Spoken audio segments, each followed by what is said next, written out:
Good morning and welcome to our September 15th MPO meeting. We're happy that you've joined us this morning. Please join us in a prayer by Reverend Brocious, followed by the Pledge of Allegiance. Good morning. Morning, ladies and gentlemen. Nice to be back. Yeah. So, let's pray. Father in heaven, again, thank you for your mercy and your grace. Again, we just thank you that you've allowed us to live in this area with such beauty surrounding us all the time. Thank you for these ladies and gentlemen that are at work to preserve, to help, to plan, to prepare for the future. Lord, we pray that you would bring encouragement to them today. You would give them wisdom and direction. And Father, give them great joy as they serve you through this capacity here in our community. So again, we pray for your peace. We pray for your hope, your strength that we need here in this area. We just pray this in the wonderful name of our Lord Jesus Christ. Amen. Amen. I pledge Allegiance to the flag of the United States of America and to the republic for which it stands, one nation, under God, indivisible, with liberty and justice for all. Thank you. Can we have the roll call? Commissioner Eileen Vargas. Present. Commissioner Sarah Hurd. Here. Commissioner Stacey Hetherington is excused. Commissioner J. Blake Capps. Here. Commissioner Edward Campy. Here. Commissioner Christopher Collins. Here. Commissioner Kaya Mayfield. Here. Mayor Carmine DiPaolo. Here. Commissioner Sean Reed. Here. We do have a quorum. Excellent. Is there a motion to approve the agenda? Move approval. Second? There's a motion and a second. All those in favor? Aye. Aye. Opposed? That motion passes unanimously. Is there a motion to approve the minutes? Motion. Second. There's a motion and a second. All those in favor? Aye. Opposed? That motion passes unanimously. It's now time for public comment. I have one request to speak for him, and that's from Lucas Latham. Madam Chair, I think he would like to speak under the Willoughby Boulevard Extension Project. All right, I will, public comment, I will make a note of that. All right. Then we'll take up item 8A, which is the fiscal year 26 through 30 Transportation Improvement Program amendments, the TIP amendments. Yeah, Margie Tamblin, the senior planner for the MPO, will present this item. Good morning, board members. This morning I will be presenting on the fiscal year 26 to fiscal year 30 Transportation Improvement Program Roll Forward Amendment. Let me see here. Looks like the wrong item.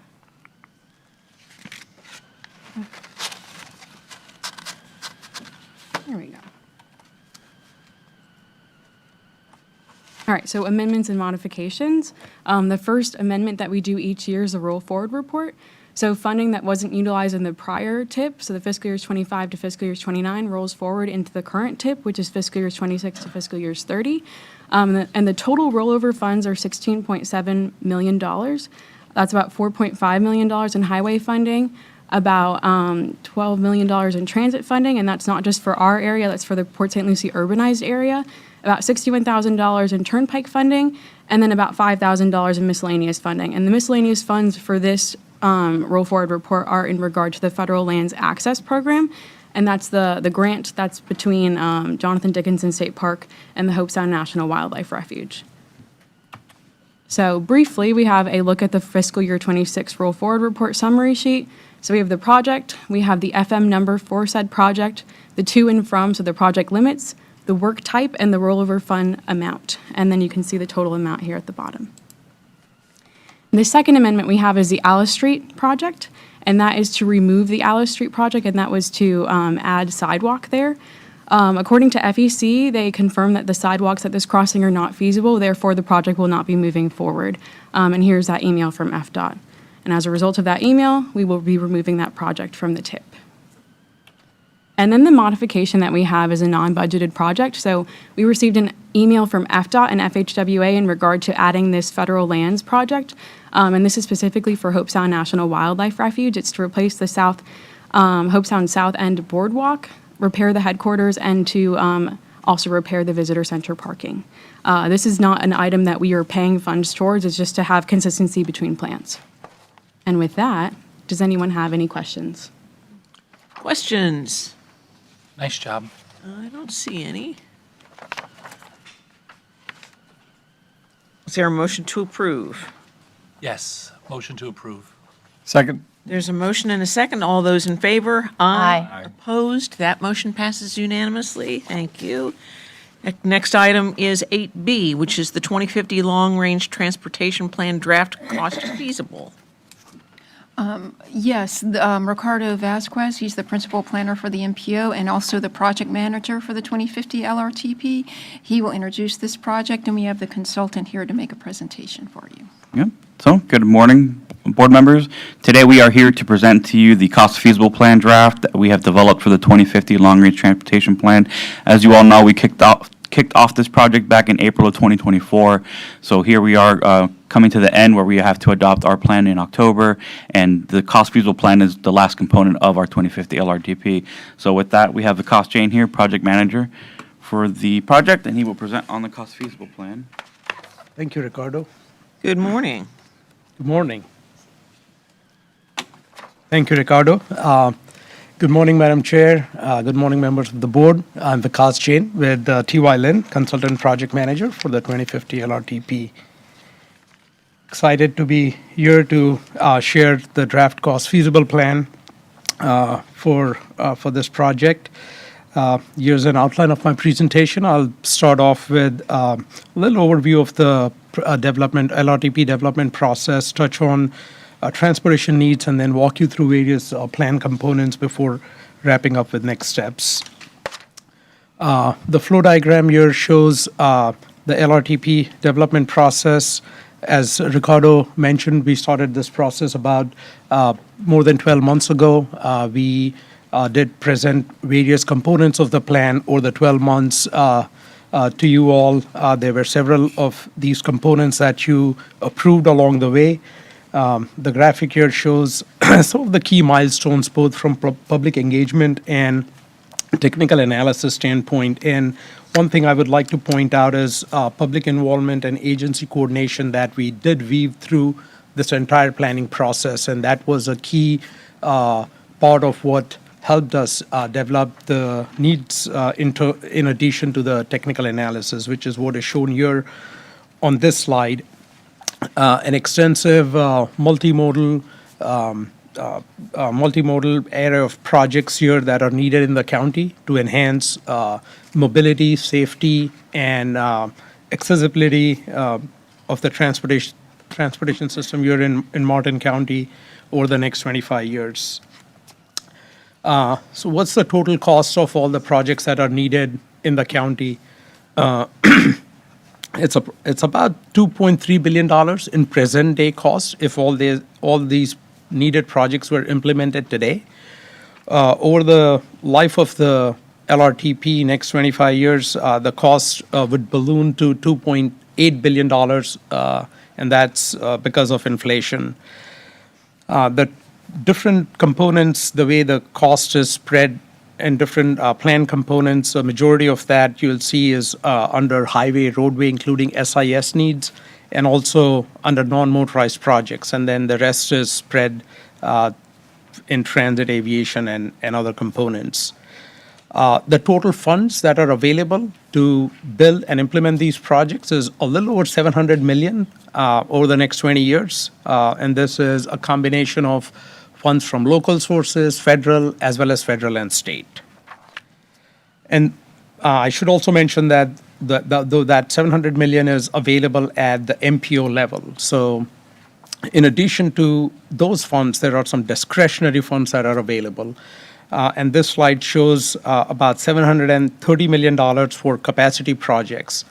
These discretionary funds are available at FDOT District 4 district-wide level. So those are funds that the MPO would have to coordinate with FDOT, and in some cases for certain programs may even have to compete to leverage those funds.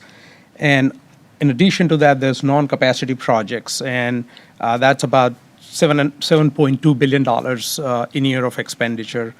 Again, the focus of the LRTP is on capacity projects, but there are certain types of projects where we can leverage non-capacity funds as well.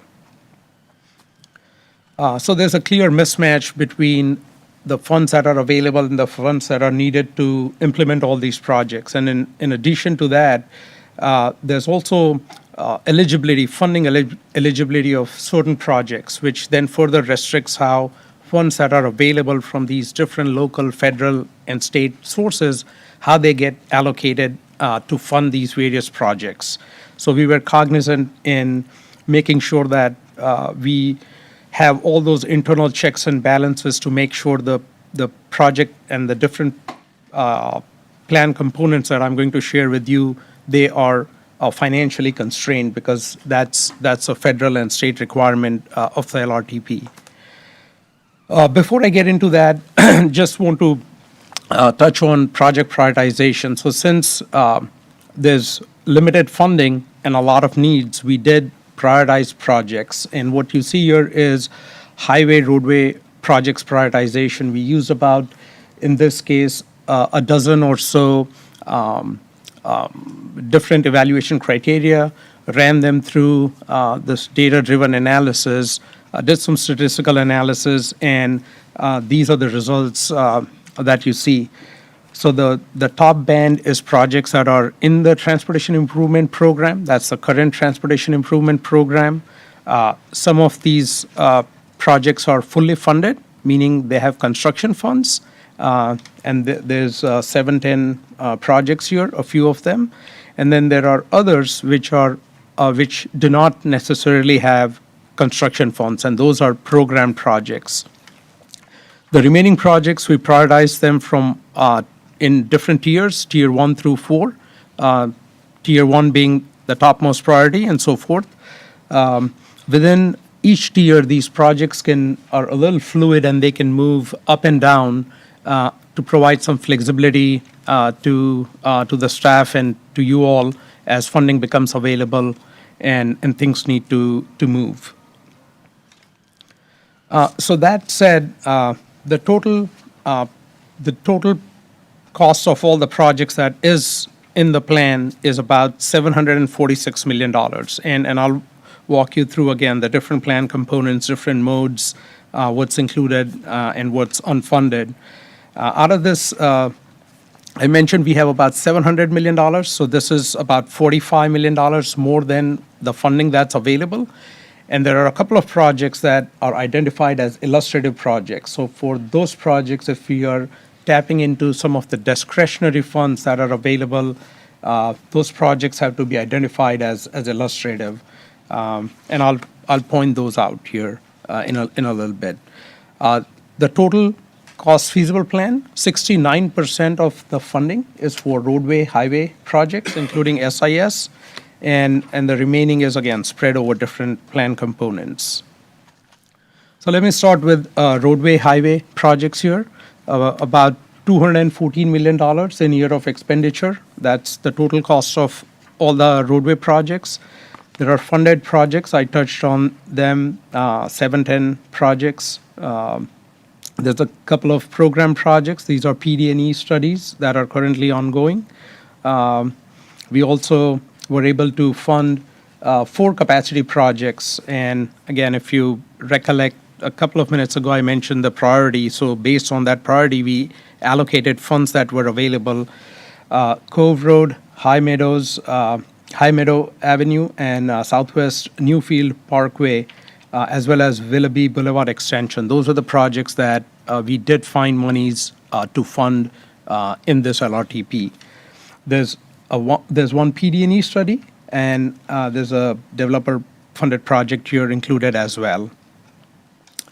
The 9 corridor projects shown here, they remain unfunded. There's not enough monies to fund these capacity projects.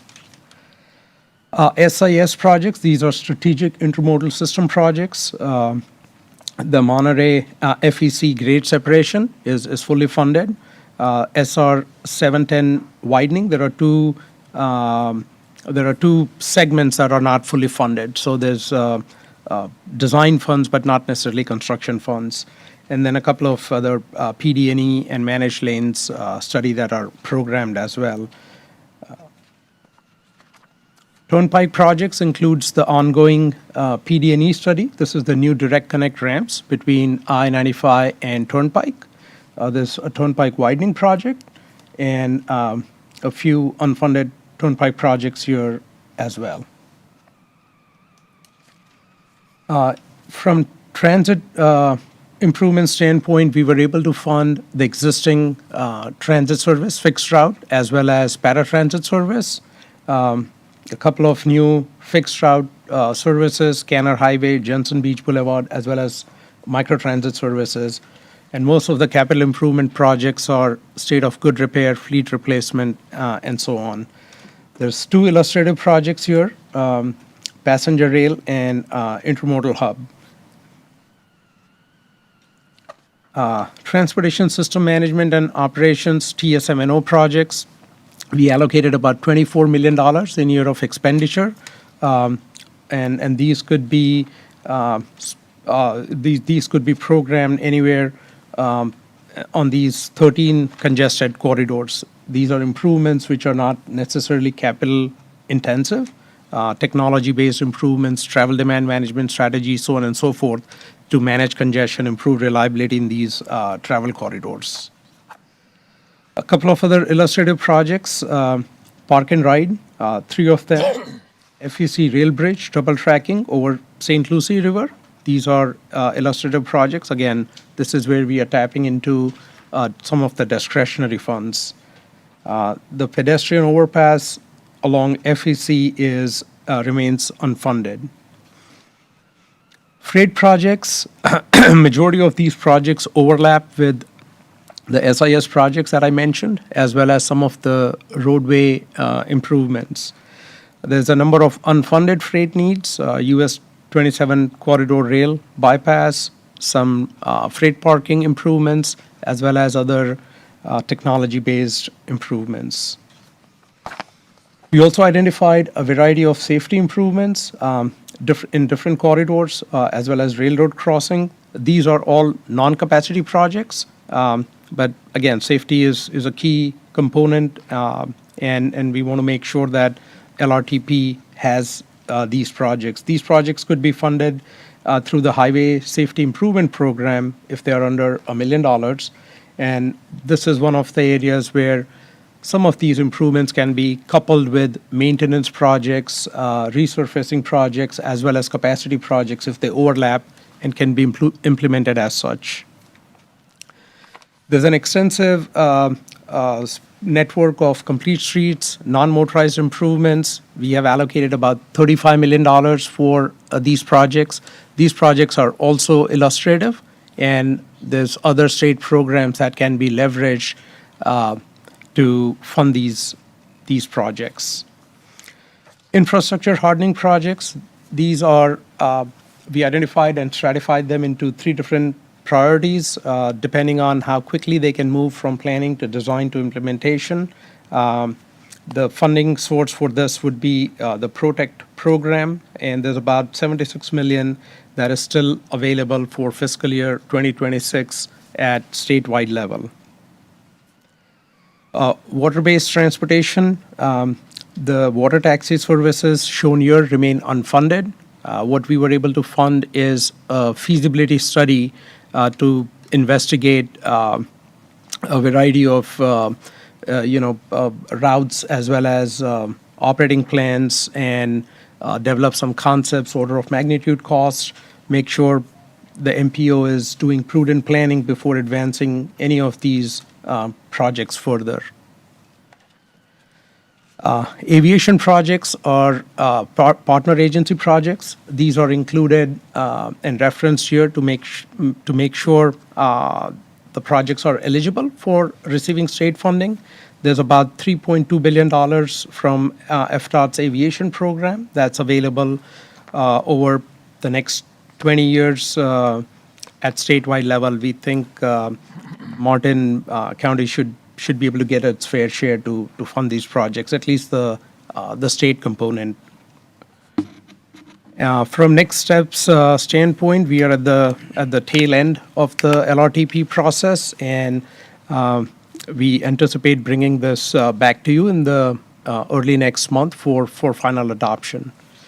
So with that, thank you so much. I'll open for questions. Questions for Mr. Jane? Commissioner Capps? Yes, I'm looking at page 10.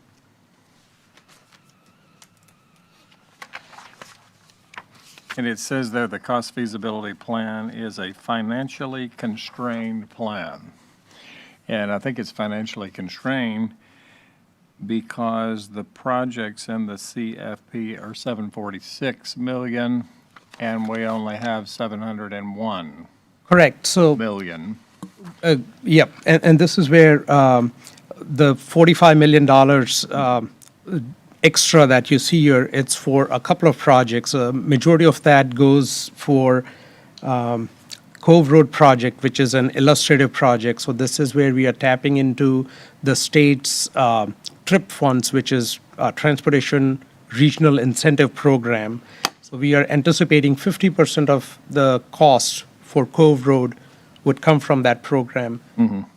Now, the FDOT guidance says if you are using or anticipating those projects to be funded from any of those programs, they have to be identified as illustrative. So about 40 million is for that project. And then a couple of others that I mentioned, park and ride studies, those are also funded through a separate discretionary program. And that's what makes up the $45 million. So it's pretty much in line with what the state recommends when you're putting the plan together. As long as they're illustrative and they're identified as such, it would still be a fiscally or a financially constrained plan. Right, and what you just said is described in that footnote there, right? Correct. Illustrative projects account for 45 million and then anticipated Yes. discretionary funds at district-wide level through TRIP and non-SIS transit discretionary program. So that's where we would get the difference. Yes. Okay, thank you. Any further questions? Is there a motion to? I have a question. Oh, sorry.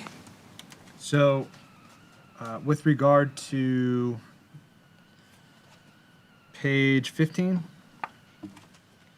intermodal hub, passenger rail station, do you have any information that you would like to share more in elaborating on what an intermodal hub might look like, since it's going to be presumably, we're planning for this to be next to the Brightline station that would be downtown? So the intermodal hub would, You not hear me? yeah, I'll start, and Beth, if you want to jump in, please feel free. So the way it's described in the project list is this would be a location where a variety of different modes would come in. So you can think about, transportation network companies, buses, depending on what the location is, if the tram can come in and basically feed into the station, all those intermodal facilities would be at this hub. Again, depending on if it has a land use component to it, there could be other concessions and other things that can happen at the intermodal hub as well. what? But that's, the program has to be developed, but it could be as, ticketing can happen there. There could be coffee shops. There could be a number of things in terms of concessions that can happen at that location. Again, if that is the desire, or it could be purely functional transportation intermodal hub. But I'll let Beth add to. Yeah, so just to follow up on that, and this kind of explains that, kind of the people that I met before this meeting, I kind of explained the purpose and kind of the overview of a long-range transportation plan. It takes, 18 to 24 months to develop, and this is a guidebook, if you will. So we do have a transportation model, a scientific transportation model, where we feed land use data, population data, employment data into this model, and it spits out the needs in the community. We also have a big public involvement component to this that we've talked about at past meetings, at different open houses that we've had. We have surveys that went out that we had quite a few responses. And given all that information, we put this in this guide, which is the long-range transportation plan. This guide is required to be updated every 5 years, and it has to follow federal and state guidelines.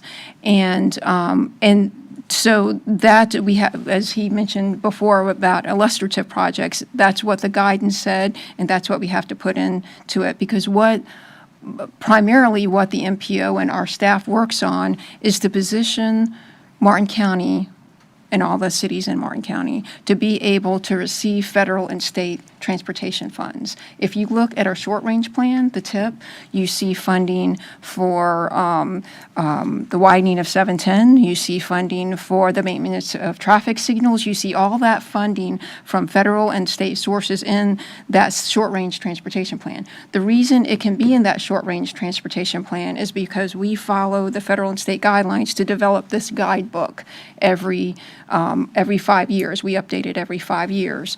So the question I've had from that we've had, I should say, from advisory committee members before this meeting and in this past 18 months that we've been developing this is, does this mean this project's gonna happen? Are we gonna see the information on this? It's like, this is just a guidebook. This is the very beginning of conversations of different projects. You have 3 different FDOT presentations on this agenda, and all of these projects started out in this LRTP guidebook. So yes, what you're saying is absolutely correct about what is the definition of an intermodal hub or a passenger rail station and the areas behind it. That's correct as far as that's concerned. But as far as the purpose of this document, this is based on the scientific input or scientific model that we used and the public input in this whole process. This is what we're putting together to be able to follow state and federal guidelines to be able to get funding from those sources. To your point, it guides the projects that we bring forth in terms of. It guides projects and conversations and discussions, whether you're pro or against the project. It would be unusual for a project to be coming forth that's not in the long-range transportation plan, right? I mean, the long-range transportation plan guides your. And it can be amended during that 5-year period. It can be amended. We do have an amendment process. We do have a modification process. Some in Martin County, compared to other counties, a lot doesn't change in that 5-year period. When we update it, because we're a small county, we don't have the funding sources that like a Broward has or the Miami-Dade County has, but we do get federal and state funding for projects like the 710 widening, for the maintenance of the traffic signals. We do get state and federal funding, and the reason why we do is because the MPO, follows the guidelines of what our requirements are to receive those funds. So is your assertion that an intermodal hub, for instance, would be part of that guidelines? We would need to have. It's because that's based on public input. Okay. That's based That's on. not because of any requirement for grants. Oh, no. This is on public input. Yeah, all the public input that we receive, that we go through that and compile that information. And there's a whole big long chapter. Well, you all approved the public involvement plan to this months ago. And then there's a chapter and appendices that talk about the public input that we received in the development of this plan. So that's what that is. How long has an intermodal hub lived in our long-range transportation plans? Is that a new addition, or is that? Intermodal hubs have been talked about in this area for. Specifically here. For a while. Well, I started here with the Martin County in 2009, and there was a discussion of an intermodal hub in downtown long has it lived Stewart then. the long-range- Can you, excuse me, can I finish? Is that okay? That was a question, just trying to clear. No, that's okay. You need to speak up if that's okay, and it's just very important for me to hear and to respond to everyone. So when I started in 2009, there was discussion of an intermodal hub in downtown Stewart. When I started, I used to work for Tri-Rail years ago, and there was discussion about Tri-Rail actually coming through downtown Stewart and having an intermodal hub then. That's a couple of decades ago. So that's been discussed for a long time. But with the long-range transportation plan, and this subject came up recently, the last couple of months at a chamber meeting, where, people were discussing about, and this is everything from intermodal hubs to like electric charging stations. That's are we going to be? We're not ready for things like that. Well, that's what a long-range transportation plan does. It kind of looks at this may not happen. But we need to, if this is the public input we're getting, we have to at least identify it. We have to at least mention it in the long-range transportation plan. We're required to put the model results as well as the public involvement results in this. So that's what that is. This doesn't mean that all of this is going to happen. Well, we certainly don't have the money for all of this to happen. But it is a guidebook moving forward or a plan moving forward until we update it again of public input and data outputs from our model. So to the original question, how long has this lived in our long-range transportation plans? Is this a new addition that it's been discussed for a long time, but an intermodal hub actually included in the long-range transportation? No, well, like I said, Right. we talked about it back in 2009 when I first started. There was discussion about a downtown Stewart intermodal hub. But was it in the plan? I think I would have to check. Okay. I know there was discussion, and we were developing the 2035 plan at this To time. your point, you said it seemed like it was a recent conversation in the chamber. We were trying to figure this out. No, they were talking about something else, and that they mentioned, they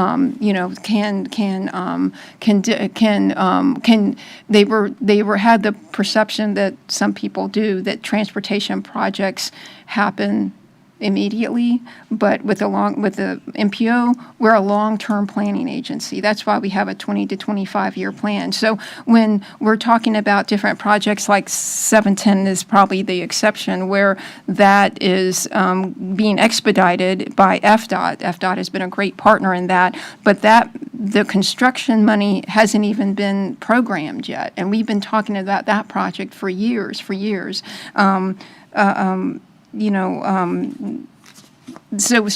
Projects, if phases in a project that's funded through the MPO process, each phase takes about 2 to 4 years.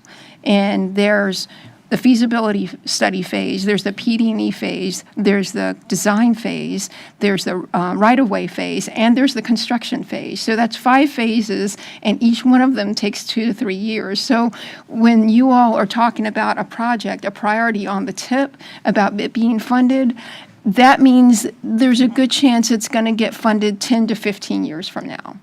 There's not, that's when our advisory committees meet, sometimes I have to say, take off your short-range hats, put on your MPO hats, because we're talking long-range. And the reason why is because, as you can see, transportation projects are very expensive, and it takes a long time to work with the state and federal governments to have My sense that. is whether it's 5 years or 20 years from now, that the people who live right there would not appreciate having an intermodal hub, i.e. bus depot, cars flying around. That's East Stewart right there. You've got a single-family home neighborhood, and that's why I'm bringing this up. I'm curious how long this has lived here, because though it looks good on paper and it may make sense next to a Brightline station, I don't think that people who live there would be happy about it. And I'd be very curious to see, if you don't mind sending me whatever public involvement you have that Absolutely. pointed you in that direction, and if you were able to actually go talk to that neighborhood, how they might feel about it, I'd be very surprised, because there's already a lot of frustrations with traffic and people trying to walk around over there.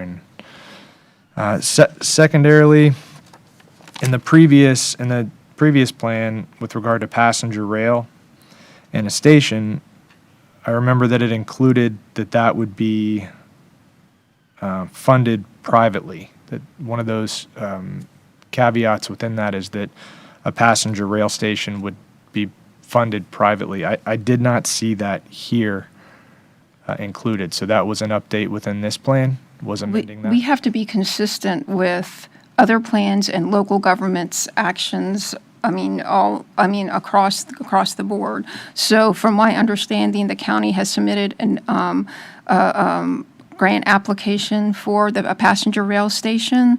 So, that's indicates that there's a possibility that it won't be privately funded. So that needs to be reflected in the plan. It would be in non-compliance if we didn't show it that So way. in terms of authority, it is not the MPO and this collective body that would drive policy. It is local governments otherwise that move in directions, and then the MPO updates its long-range transportation accordingly? Right, that's a good point, because you think about land use, for instance. Land use decisions are made at the county level and the city level. Our plans have to be consistent with what you all have approved. So that's required to be consistent. So then back to the intermodal hub, if the city was to come to you and tell you that the residents over there are not looking for an intermodal hub with some letter or something that would be more official, is that something you would remove? After what we do, we would have that, and so if projects through the MPO process were going to address that, that would need to be considered. That would be part of it. There, because it seems like in this particular instance with an intermodal hub, this body is driving that in terms of a long-range transportation plan. But if the city was to come to you and say, hey, this is not something that our residents are interested in, could that be updated? This body that would drive that. This plan is consistent with county and city comprehensive plans, is it not? It is consistent with the comprehensive plans for both the county and the city, so. But from my understanding in the county comprehensive plan, a Brightline station would be privately funded as well, right? So. I would have to check. I don't know. I would have to check. We would have to, that's. Okay. Now, the intermodal hub does also show up in the TDPs and The transit passenger development rail. plans. So that's also one of the requirements that the transit development plan, whatever is being reflected in that, the latest one was adopted for 2025, 2034, May of last year. And that also includes both these projects. So again, from consistency standpoint, all the plans that Beth mentioned, as well as the transit development plan, and there's guidance and rules. So, but if municipalities can drive the policy that ultimately shapes this plan, if the city was to approach you and say, remove that and whatever mechanism is appropriate, where the county has approved policy around a Brightline station being funded by taxpayers, what would that look like from the city that would amend If this it's intermodal hub, for instance, just hypothetically? Well, I guess it depends on the majority, but it would come to the board for discussion and for a vote. I mean, however you all want to do it. I mean, if the city has a certain concern that they have about, the transportation projects at a level that is discussed and addressed during the MPO process. And a good example is the US 1 Palm City Road intersection improvements. That was actually studied in part of our budget and part of our priority list because the city had a concern about that. So they brought it to this board, and this board discussed it as a whole and decided as a board that they wanted to do a feasibility study. So if the city has a certain concern about a transportation project or an improvement or a safety issue in a certain area of the city, they can, talk to staff, we'll bring it to the MPO board, and they can talk about it and review it and discuss it. Like I said, as far as the, But more specifically procedurally and just like authority, around authority, you're saying that municipalities have the authority. the municipalities make policy, and Right. our And you adapt plans to have it. to be consistent with that, with Correct. those So if policies. the city was to create policy that was, antithetical to an intermodal hub, for instance, hypothetically, totally hypothetical, the MPO would have to adapt to that. What, Because it can't just be okay for the county, but not the city, right? So it has to be consistent, what we're saying, correct? can Yeah. I answer? Okay. Absolutely. If the county has a concern, whether it's an intermodal hub or whatever the concern is, if they pass policy and they send correspondence to the MPO, then this will become an item at this meeting and you all can discuss it. Okay, good discussion. You have clear direction, do you not? You're asking me? Yeah? Yes. Okay, good. Let's move on. Is there a motion to approve the 2050 Long Range Transportation Plan Draft Cost Feasible Plan? So moved. I'll second. There's a motion and a second. Commissioner Capps? No, I was just going to say. Okay, there's a motion and a second. Like he's supposed to. All those in favor? Aye. Opposed? Opposed. That motion passes with Commissioners Collins and Vargas dissenting. Thank you. I received a request to speak form from Barbara and Patricia Despinos. Did you want to speak at public comment or is there an agenda item? Pardon me? She said there is no agenda item. You have to come to the mic.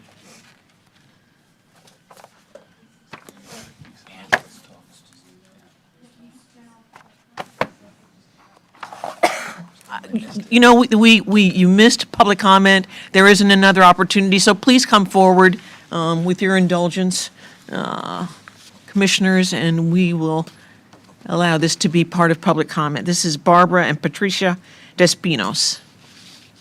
And you'll have 3 minutes to give your comments. Good morning. Morning.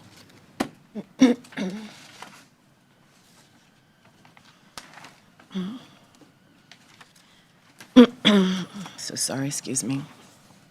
My name is Barbara Despinos. Thank you for allowing me to speak this morning to you. I'm here not just as a grieving parent, but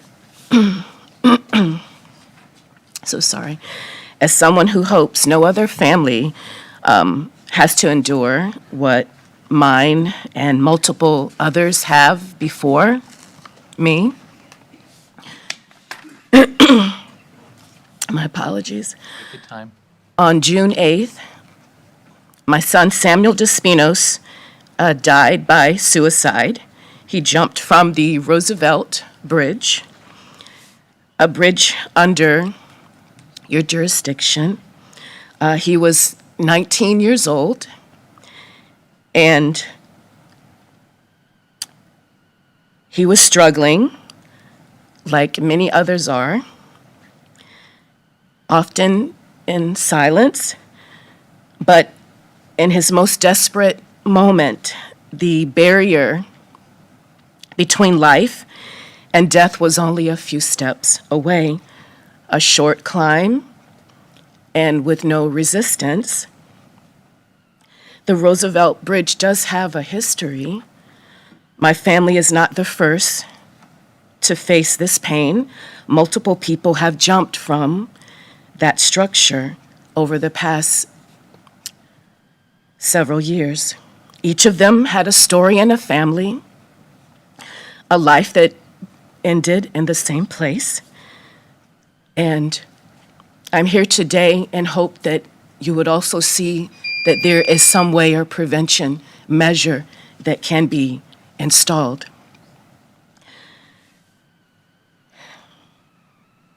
I have information to leave you if you wish and would allow me to do so. I don't know if that was my timer button or not for the 3 minutes.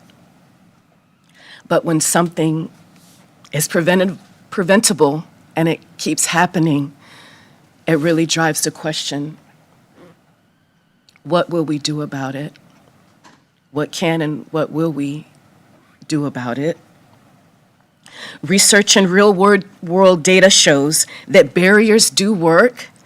Physical deterrents, like fencing, netting, or even crisis signage and emergency call boxes, reduce suicide rates at jumping sites. These aren't theoretical solutions.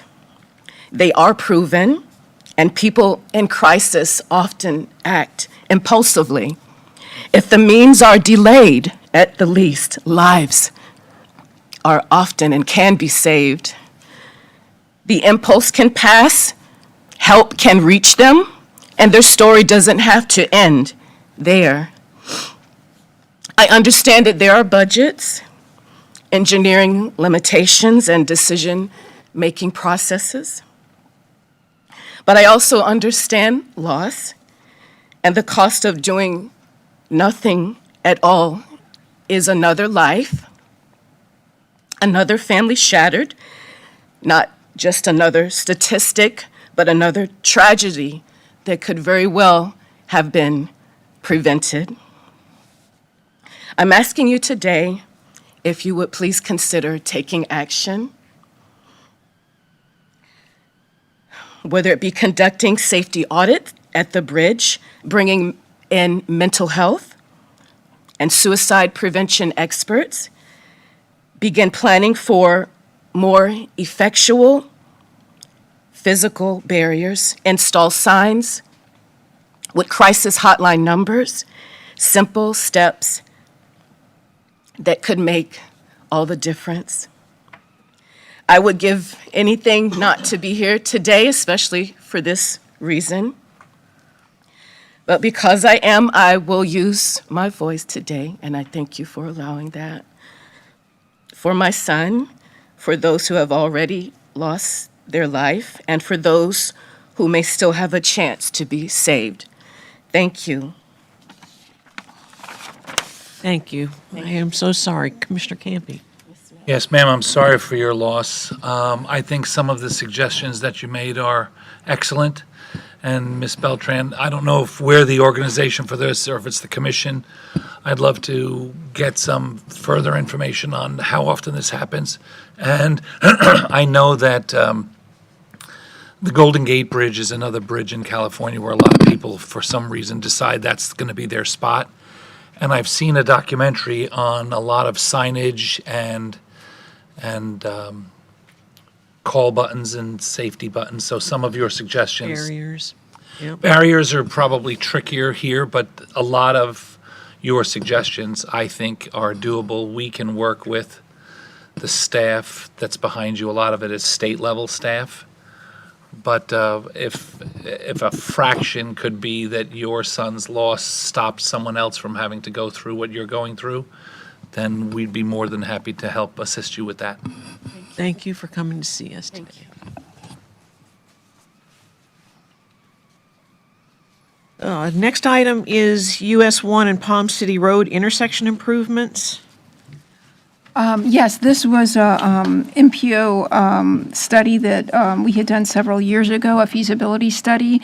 As a result of that feasibility study, the City of Stewart Commission recommended and the MPO board made it a priority. And then the FDOT and their staff moved it forward as a feasibility study from the state, and they're here to give you all an update on this. So with that, I'll introduce Ms. Sosa to just introduce this item. Good morning. Good morning. I'm Hazel Sosa, I'm Project Development Manager for DOT.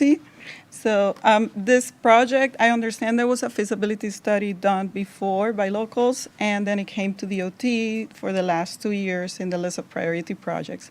So we took another look at the feasibility of what was being proposed, and we're here to show you our proposal. And here with me is Juan Calderon to give you a presentation on our results of our study. Good morning.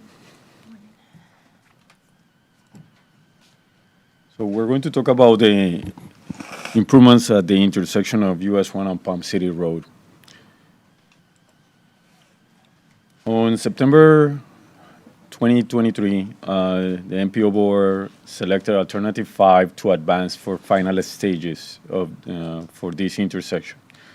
The main goal of these efforts was to produce traffic calming features along Palm City Road, aiming to reduce vehicular speeds. The study was also did a couple of alternatives, and they did an analysis at that time of the before 2023. In 2024 and 2025, FDOT received an application for this intersection improvement as part of the list of priority projects, LOPP.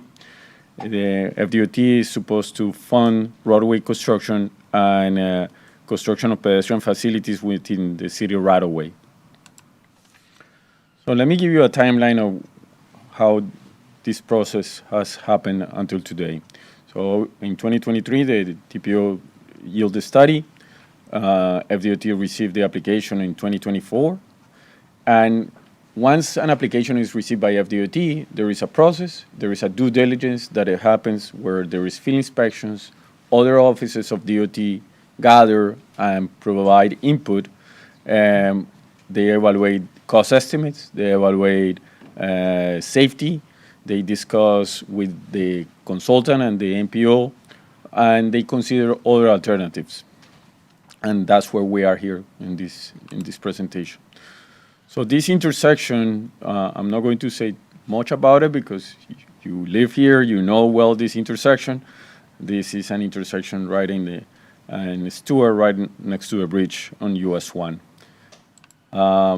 There is a long history here, the Ewing Triangle. Palm City Road serves as a collector for a residential area, for an important residential area in the city. Palm City Road is used as a bypass right now with over 500 vehicles per hour during the morning and the afternoon peaks. And people, what they're trying to avoid is Canner Highway in order to reach to Monterey. That's the route. So there is a lot of vehicular volume and speeding. And there is also constraints regarding right-of-way. And there is a significant amount of underground utilities in this area and overhead utilities too. These are some pictures of information that was evaluated during our field visit.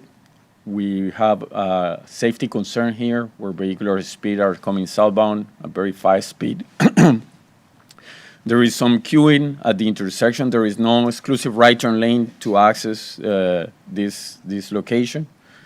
And you can see traffic that are swerving from the inner lanes all the way to the right to get into the triangle, basically. And we see a lot of traffic going, performing that type of operation. So they are not only not traveling on the outer lane, but there is people coming all the way from the inner lanes to that direction. So you see this is a constant operation on the constant behavior. We also notice a lot of near miss events, so almost crashes on this specific intersection. Obviously, there are some need of lighting improvements on this intersection. There are some needs on pedestrian features also associated to the intersection.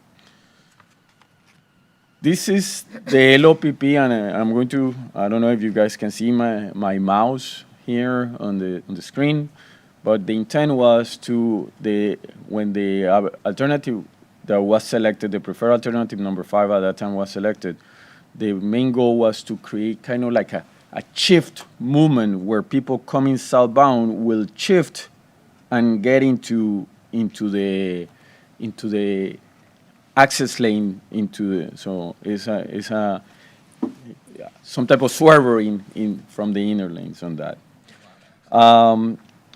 And in the right side, you see several of the alternatives that were vetted at that time. You can see some type of median island south of the intersection on the where I'm showing my mouse on the right bottom of the screen. And obviously, and when we received the application, we noticed that there were those movements that I presented, not only the lane shifting, but at the same time, some concerns regarding traffic redistribution. The study at that time considered that almost 50% of the traffic will no longer use this road. And that's a very high threshold for in our opinion, to say that no longer they will use this, but at the same time, it poses a concern regarding that what if that doesn't happen? You know what I mean? What if that 50% doesn't? So FDOT team met and we said maybe there are other alternatives that can be placed on this intersection. An important thing is that part of this alternative number 5 included a traffic signal on the right, at the intersection, at the western side of the triangle. Basically, a signal next to a signal. That's what we were going to have at this specific location. So we said maybe there are other alternatives, and we thought maybe there is this is something that we call a peanut roundabout, which is not a big roundabout. It's not a typical circular roundabout, but it's an enlarged roundabout. And this is something that at the same time needs to be considered for maneuverability. For instance, if we're coming, if a truck is coming southbound and a truck that is going into the Publix that is right there is going southbound, it needs to be able to maneuver.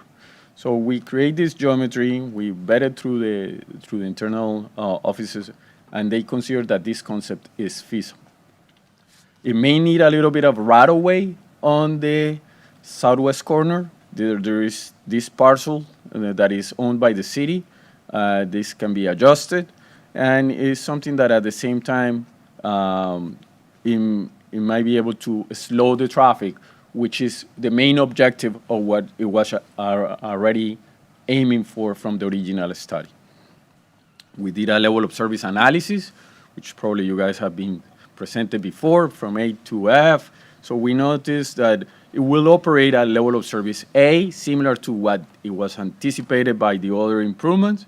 And the good thing of the roundabout is that it will have lesser amount of queue going southbound. That's something that it was important for us. More importantly is that we have to have a concept that may be less compromise on potential rerouting. And that's something that we also were looking for. A cost estimate was developed, an initial cost estimate for this project. It could be even less expensive than a traffic signal. Obviously, a roundabout comes with ancillary aspects, landscaping, maintenance, different type of features that needs to be included. The lighting, all these things are applicable with roundabout or without roundabout. So this is important to consider.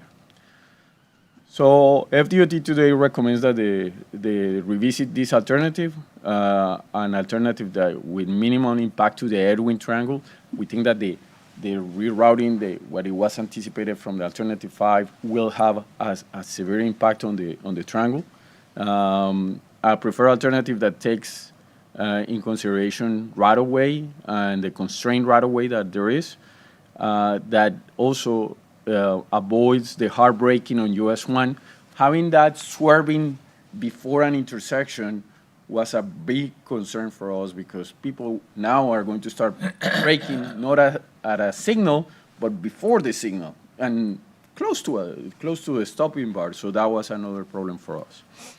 And an alternative that is less sensitive to traffic redistribution. With that, any questions? Mr. Calderon, have you presented this to the city? Yes, Mom. Okay. Commissioner Capps?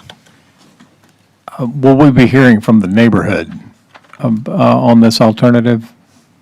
My understanding is The city commission did request that that FDOT, as part of this feasibility study, have an open house or a public meeting so they could come look at this concept and give input on it.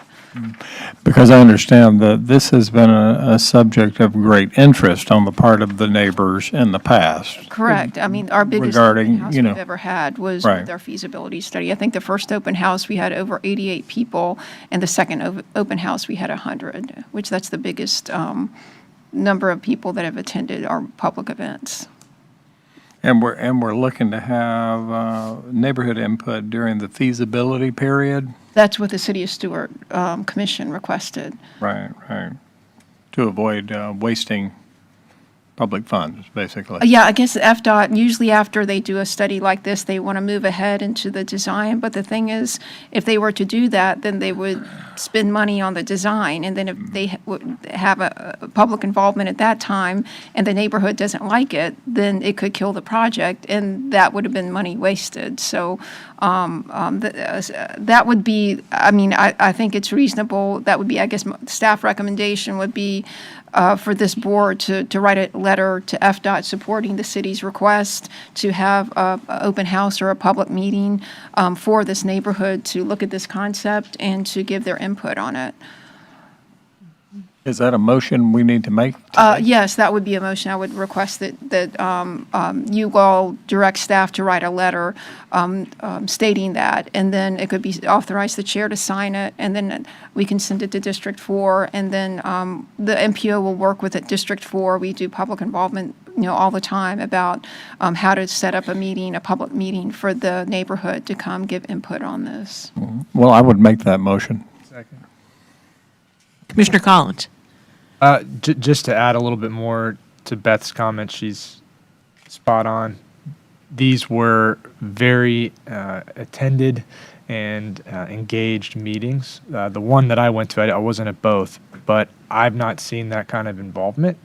And my concern when this came in front of us was there was robust conversation around each of the different alternatives, and through a process with that public engagement, it was and engagement with this board and with the city, it was narrowed down to a very specific option, and that was totally changed. And I actually think you're on it. I think you guys have the right alternative here, but my only concern is it could be perceived as a bait and switch if you don't have that public engagement where people can support it and get behind it.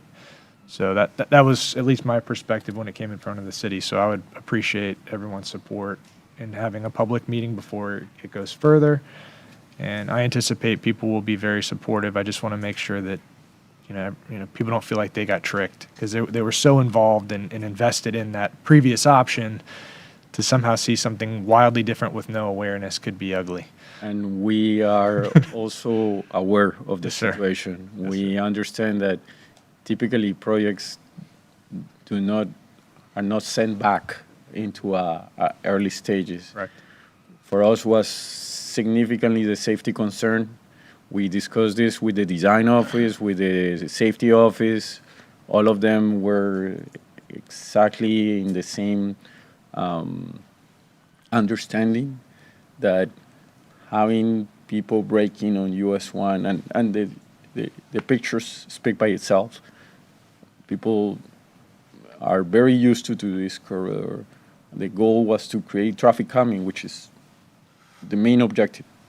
And all of them, the concern regarding safety was the paramount aspect on the process.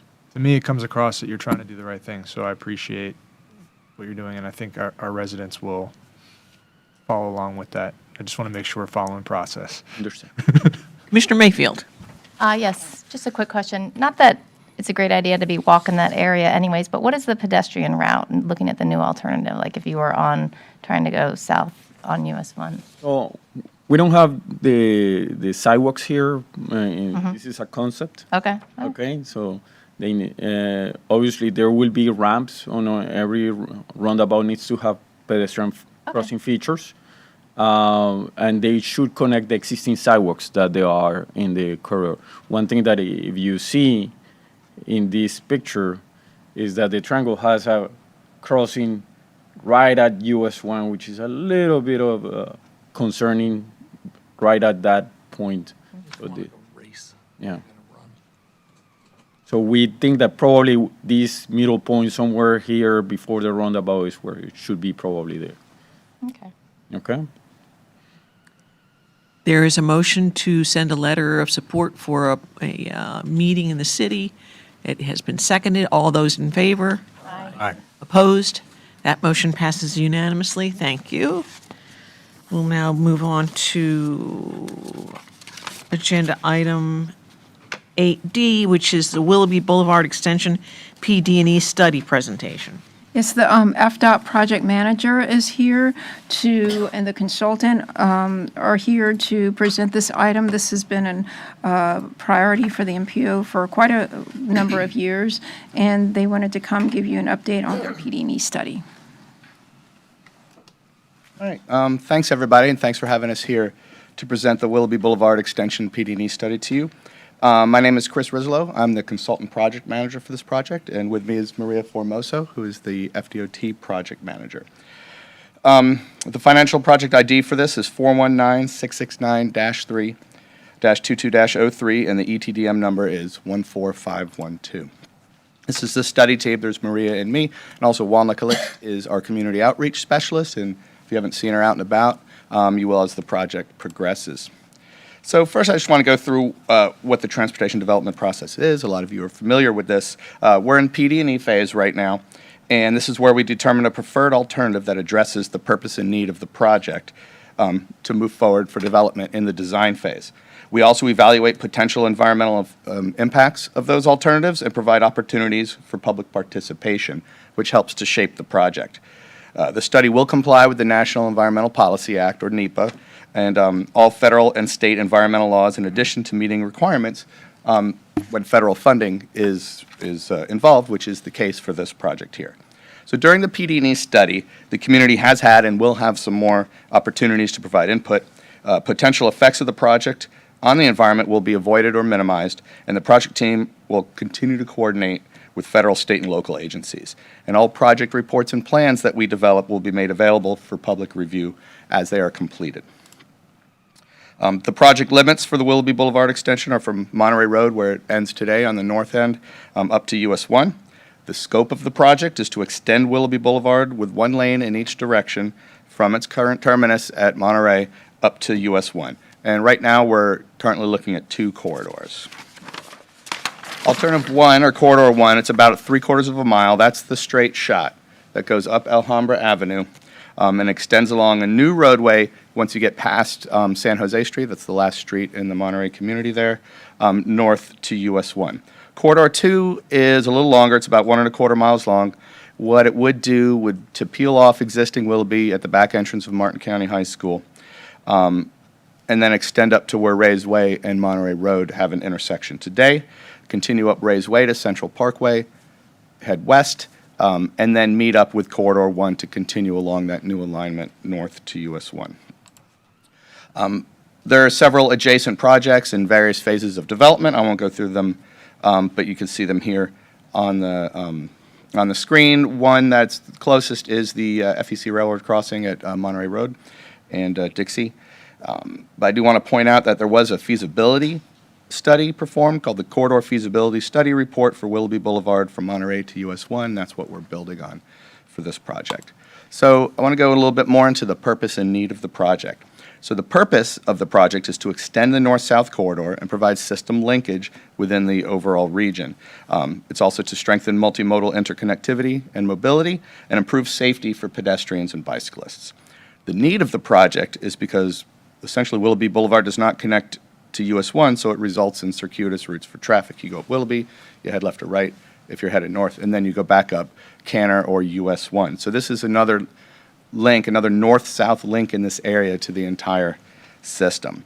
This existing routing, it increases travel time and congestion on adjacent streets, and there's also limited bicycle and pedestrian facilities available in the specific project area. In addition, Monterey and Willoughby, that intersection is a high bicyclist crash area.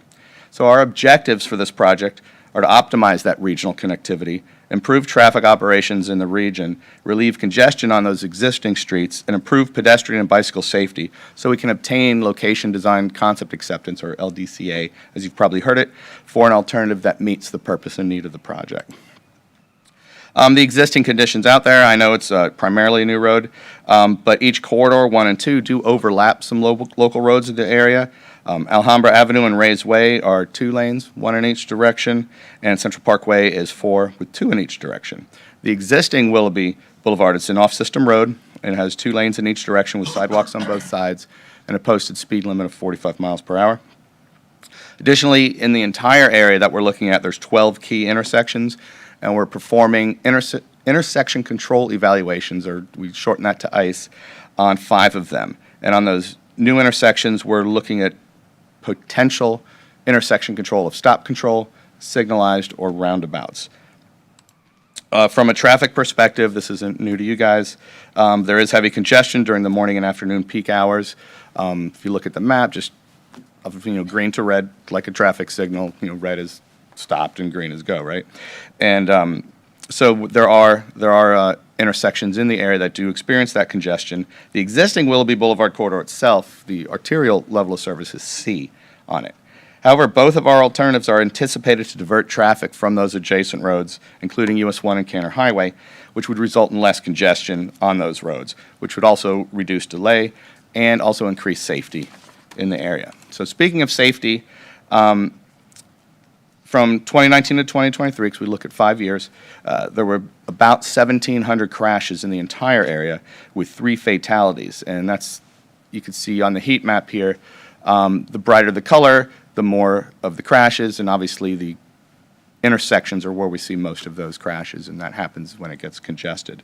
The highest number of crashes occurred in the segment of US 1 from Canner Highway to Central, with 274 crashes and 2 fatalities in that study time. And the second highest number of crashes occurred along Canner from US 1 to Monterey, with 214 crashes and 1 fatality. So if we look at those 2 alternatives again, Corridor 1 would require acquisition from residential and commercial properties along Alhambra Avenue, and there are vacant parcels to the north in the new corridor between San Jose Street and US 1.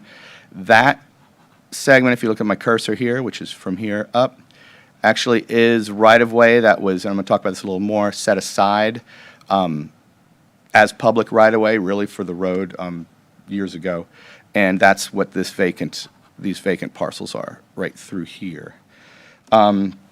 Corridor 2 would involve mainly vacant non-residential parcels and existing row segments, and it could also require right-of-way acquisition from adjacent commercial, retail, and industrial properties in the area. And we are aware of there's a lot of new development in this area that we're tracking also, so that could shape the study as we move forward.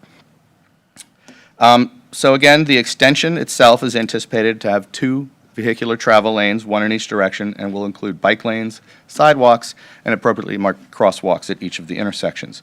Those new intersections will include exclusive turn lanes, and the relief in the area congestion and redistribution of traffic is expected to reduce the number of potential crashes in the overall area. Corridor 1 will introduce 2 new intersections, and Corridor 2 will introduce 3 new intersections and modify 2 existing intersections. Now, the E in PD&E is environment, and that's a big part of any PD&E study. So each alternative will be evaluated as it relates to the natural, cultural, physical, and social environments, with our goal being to avoid or minimize impacts on these resources. If you see the bold, those are our key project issues. However, we are looking at all of these issues in the study. In the natural environment, our key project issues include analysis of protected species and habitat, and also water quality and quantity. The cultural environment, that involves Section 4F properties, which is, in this case, public parks, and other recreation areas as well, because we have Poppleton Creek Park adjacent to the study area. The physical environment, we're going to look at highway traffic noise and potential contamination. This was at one time a flower farm, so there could be contamination issues out there, which we'll take a look at. And the social environment that's the human environment, potential impacts to communities, economic aspects of the project, land use changes, mobility, aesthetics, and the potential for relocations. We will be coordinating with all the appropriate agencies throughout the project, and all the results of our environmental analyses will be documented in reports, and they will be prepared and made available as they're done later on in the PD&E study. So here's our schedule. Throughout the schedule, that was to show you that bottom line, the bottom row there, public involvement starts at notice to proceed and ends at LDCA. And throughout this schedule, we're going to have several opportunities for public involvement and continued stakeholder coordination. Also, per the FDOT 5-year work program, only this phase, PD&E, is funded. Design, right-of-way, and construction are not currently funded. Now, talking about public involvement, we've already been out there, and we've held several pop-up events. We've been to the B&A flea market. We set up a little tent there by the produce stand, talked to folks, and we were at the Martin County Fair this past February. We had a booth in the concourse for a couple of days. We've met with the Treasure Coast congregation of the Unitarian Universalist Church. They are located there on Central Parkway. And in June, we had a public kickoff meeting, both virtual and in person. So the public came. We had good participation in that as well. We anticipate to continue to go out. We'll likely be at Poppleton Creek Park here towards the winter, and we'll be back to you guys when we have alternatives together before the alternatives public meeting. The public can stay involved by attending any of these public meetings, and also through our project website here at fdot.gov/project/WilloughbyPDE. There's a QR code for it too, and also follow all the FDOT social media channels. And we'll continue to go out, meet with elected and appointed officials, local businesses, local neighborhoods, as folks request. We're always happy to come out and speak to people. So I just want to end with a safety message, because it is Seatbelt Safety Month, which is, as everybody knows, one of the best ways to save a life in a crash. But a lot of people still don't buckle up. And when they don't buckle up, their kids or other impressionable people might see them not buckling up and think that it's safe to do so. So even if you're a cautious driver, you can't control what other people do on the road. We just saw that on the last presentation, where people are weaving from the left lane to turn right. So be a good example for others. Please buckle up. Have everyone in your car buckle up when you get in that car every time. So I want to thank you guys. Again, here's Maria's project information on the right side of your screen. Please visit the website. We'll keep updating it as the project progresses, and open for any questions that anybody has. Yeah, Mr. Rizzolo, I'll lead off. My armchair assessment is that the peak, particularly afternoon congestion on Canner, is due to Port St. Lucie traffic looking to go onto US 1, and they're not going to go east to Willoughby for an alternative. Similarly, the US 1 traffic is not going to go west to get on the Willoughby alternative. Right. And I don't understand what the purpose of well, what this would project do is. would take any north-south traffic coming up Willoughby that diverts over to either US 1 or Kenner Highway and continues them north. So anything we can pull off of Kenner, because you're right, they're coming across the bridge, headed north. I mean, there's only 2 crossings in this area to get across the river. That if any traffic we can divert coming up Willoughby from Canner or US 1 would relieve some of that congestion that's currently experienced. I don't think that the traffic on Willoughby, I think that the congestion on Indian is because of the Indian Street Bridge. I think that that's why there is traffic there. I don't think it's a north barrier. I think it's an east-west barrier. Our traffic analysis, which is going to be made public very soon, it's under review right now. We do show up to a 15% reduction in overall delay in the area. So it is a help. It is primarily for system linkage in this area, just to provide another north-south link. Commissioner Capps. Yes, I'm referring to page 10.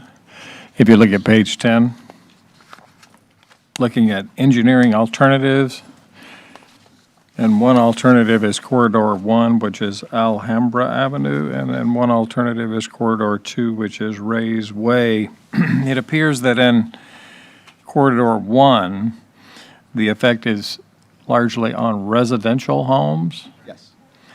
and it appears that in Corridor 2, the impact has more to do with an impact to businesses, commercial, retail, and industrial properties along existing roadway segments of Ray's Way.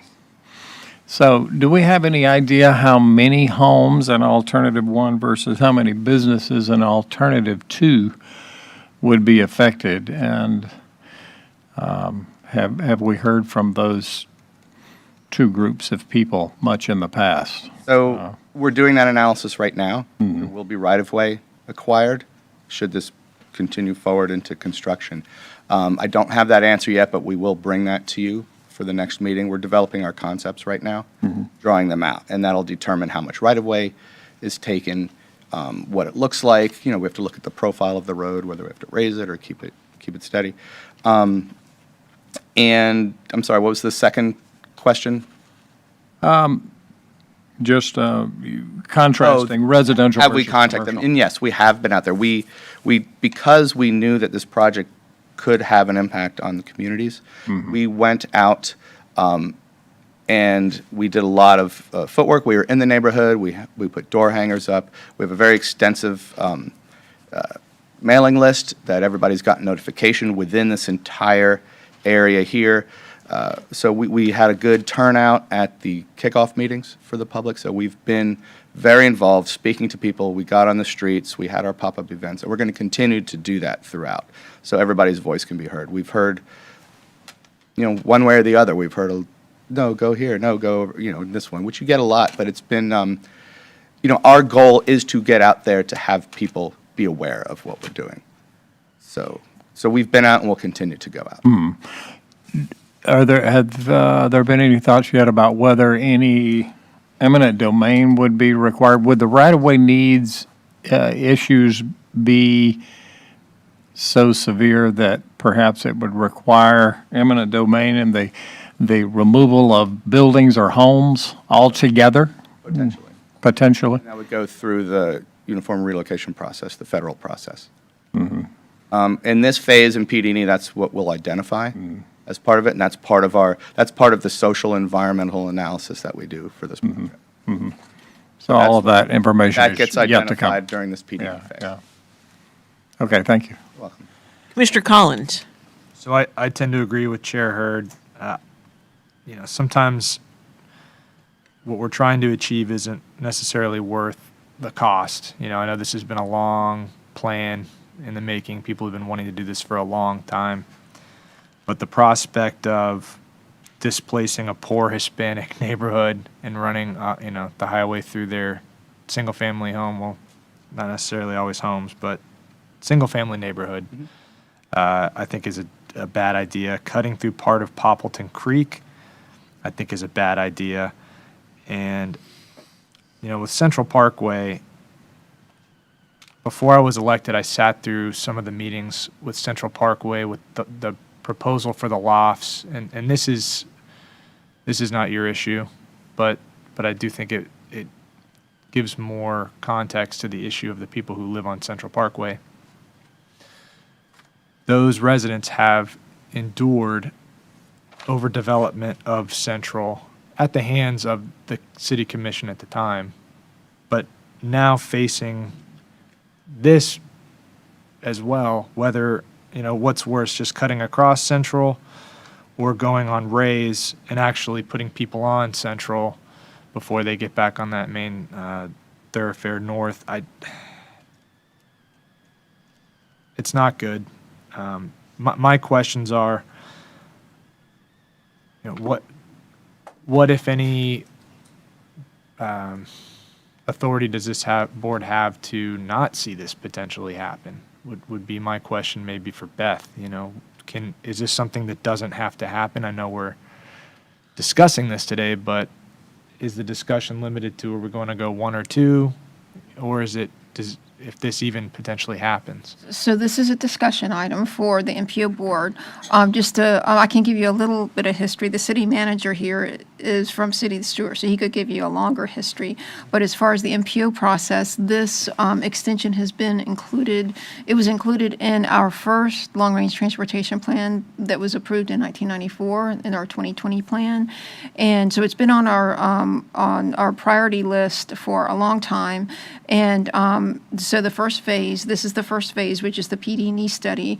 And the PD&E study, you did a very good job talking about looking at the environment, the social environment, the physical environment, but it comes up with different alternatives. So these are two of the concepts, and one of the concepts, and I don't know if this is on a former slide, is a no-build alternative. Yeah, I didn't put that in here. but Okay, that's yeah, what so I there's was gonna bring always, up. with a PD&E study, that's why you do a PD&E study. That's why the federal government requires it, because they want the analysis done, and they want to show what alternatives conceptually could be what is feasible, but there's always a no-build alternative as part of that study. Thank you for that. Yeah, and that'll be taken through the public hearing. That's always, as part of NEPA, that is always an alternative. And I just hope you'll take special care to really communicate to that Hispanic neighborhood what's going on. And we have been. But what the implications are for them. And that's why on this study we've been out there a lot. We've done a lot of public involvement, and we're going to continue that public involvement because we want everybody to be involved in this and let us know what they think, because it has been on the plans for, decades, I guess. So we're in that PD&E phase now, and this is the phase where we quantify everything and go out to the public and make that determination whether or not to move forward into the design phase. And is that an MPO determination in part, or is that just DOT? It's in partnership. It's a federal requirement, but we are partners with the city and the county in this as we move forward. So as we do our in terms analysis, of authority, the city would not really be able to say no, I can't. unilaterally, but this board would be who, hypothetically, in terms of authority, this board could say, no, we want to do no build. Sure, I mean, that's part of the public involvement process. I mean, that's, I mean, the public involvement is not just the folks who live there, but you guys as well. Perfect. The agencies, it's the elected appointed officials, it's the public. Thank you. You're welcome. Commissioner Mayfield. Yes, I was just going to say, in my opinion, I think the corridor makes sense. I do understand the concept of the traffic coming off the bridge, going down Canner, but someone who lives on the east side, this can enable you to get a lot done without having to go on Canner Highway. But I do agree with the corridor one going through a residential neighborhood will really probably completely change that neighborhood, and that's not an attractive option to me. We have one request to speak form, and that's from Lucas Latham. You will have 3 minutes to speak, Mr. Latham.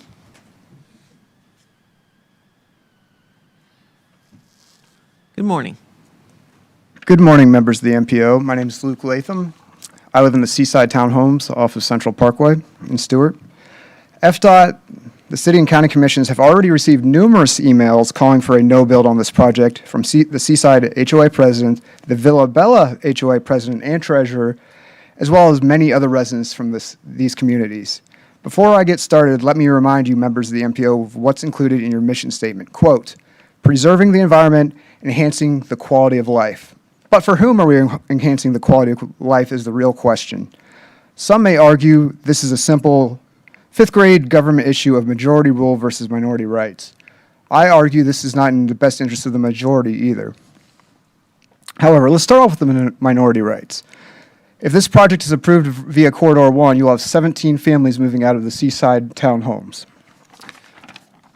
Far more disastrous is the right-of-way that will be pulled on the low-income ethnic minorities of Alhambra. Can anyone in here say with a straight face that we'd even consider pulling eminent domain on the affluent residents of Jupiter Island or Sailfish Point?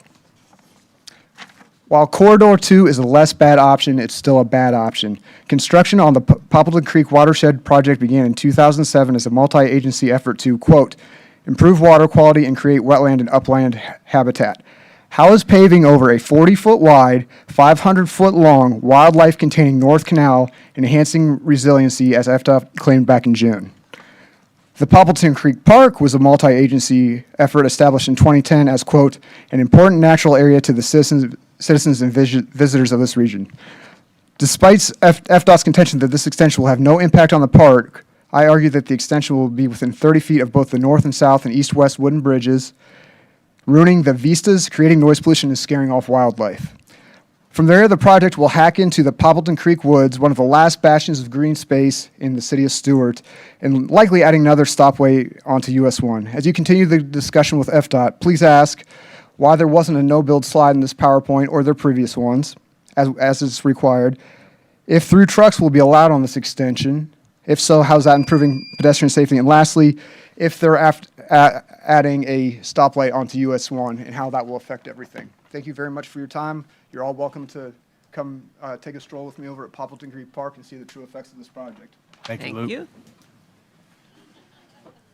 Any further questions or comments? Okay, we'll move on to Mr. Mortel. Did you want to address us? I don't, unless you got any questions, I don't need to, but thank Any you. questions?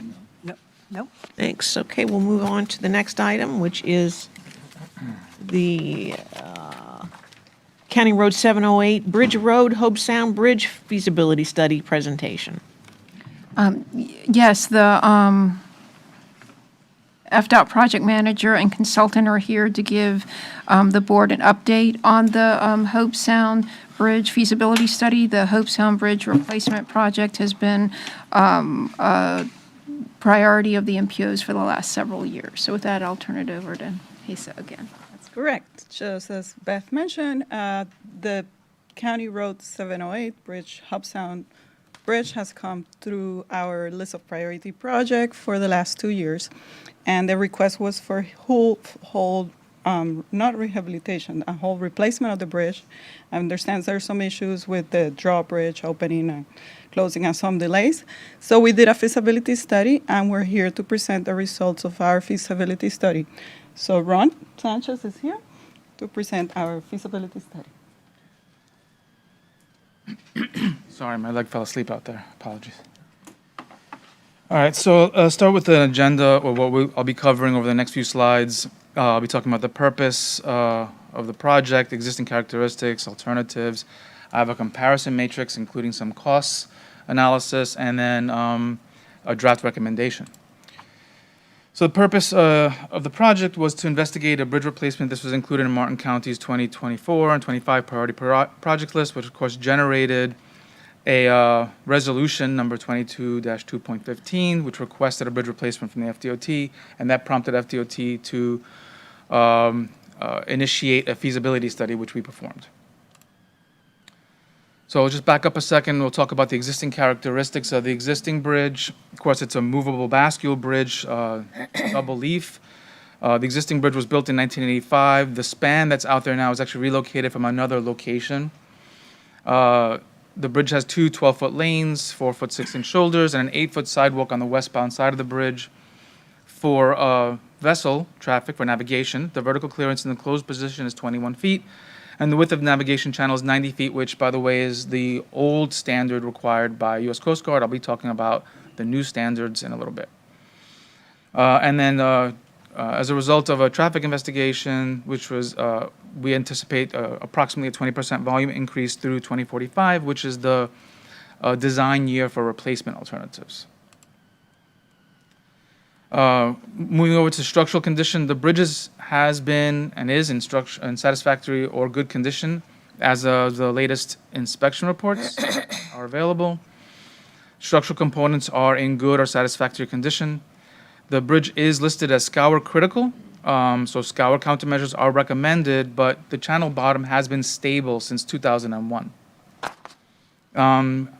The electrical systems were replaced in 2023 and actually that project ended in 2024, and there were mechanical repairs done at that time.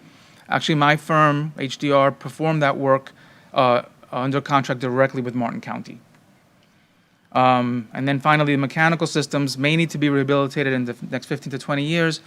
That is the normal period of rehabilitation for machinery systems, kind of like routine tune-up on your car.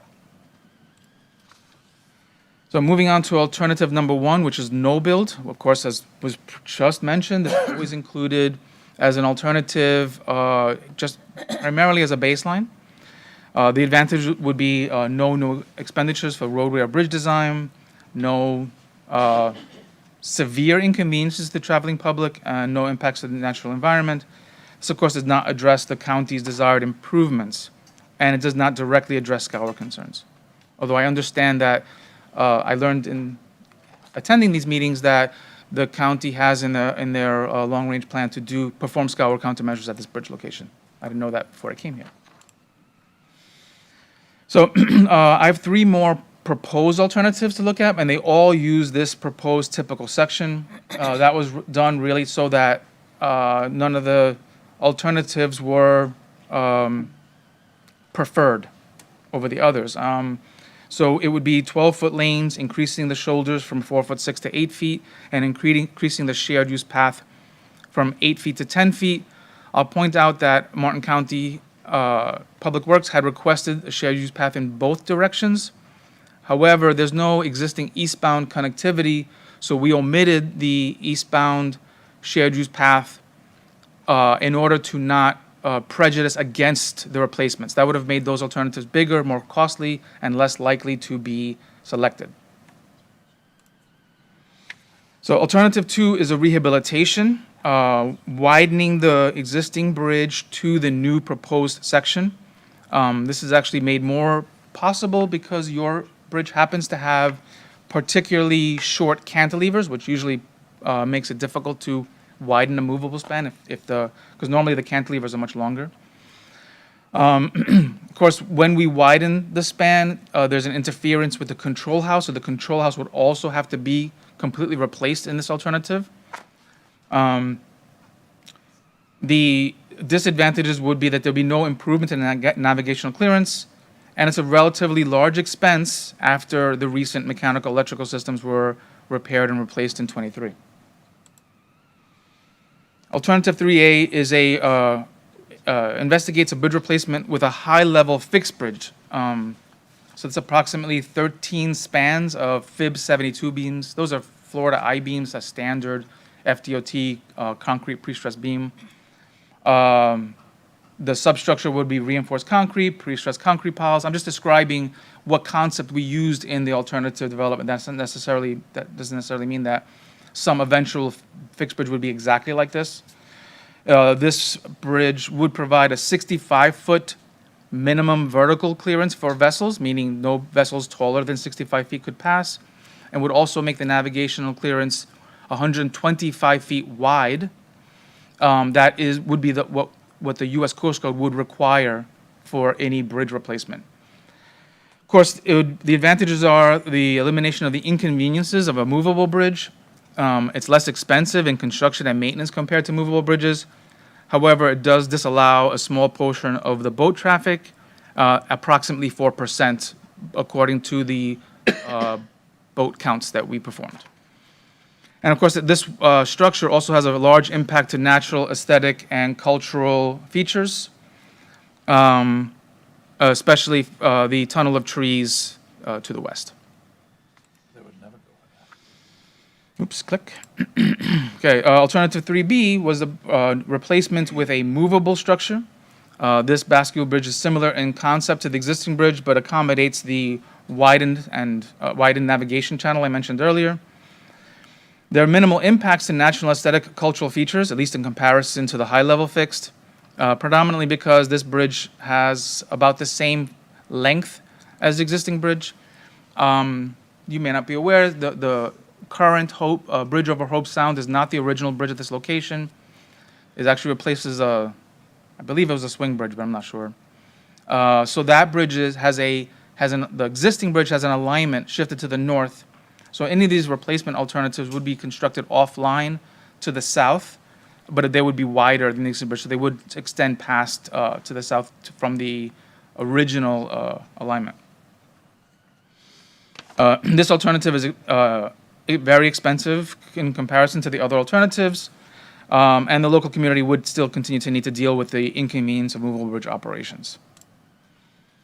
This slide contains the costs that we developed. The top table are construction cost in present dollars, and then below is a life cycle cost estimate, which includes future rehabilitations And in the case of the no build, it includes a future replacement expected. I think we placed it about 25 to 30 years out. Oops.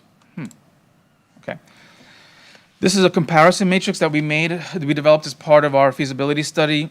This was presented to Martin County Public Works. We received some feedback which modified some of the weights and scoring. So this is after that coordination. You can see there's a modest preference to the no-build alternative at the bottom. So at this point, our recommended alternative is the no-build. It's the most practical and cost-effective. The bridge is in satisfactory to good condition. It was recently rehabbed. Editorially, I would say that this is a result of the county's good stewardship of their facility. You've been taking care of your bridge. A bridge in this condition for any other client would not be under consideration for replacement. This avoids the high costs, environmental impacts, and disruptions. The existing infrastructure meets current and predicted traffic and bike and pedestrian needs. It is scour critical, but the mudline has been stable for 20 years, and this provides serviceability. Major work can, of course, can be reconsidered if needed. One other thing that came out of our, this is the fourth time we presented this in the last couple of weeks, so we did get some other questions from the other boards.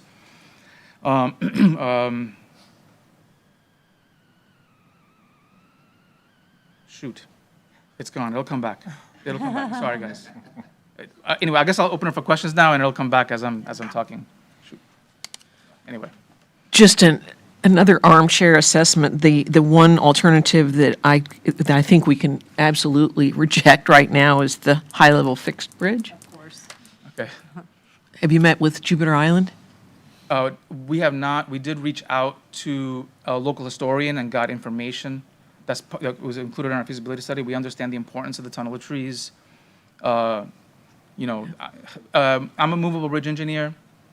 Usually, there's a strong preference for fixed bridges because movable bridges are expensive and they are inconvenient. But in this case, we would the high-level fix would not be the second alternative on this list.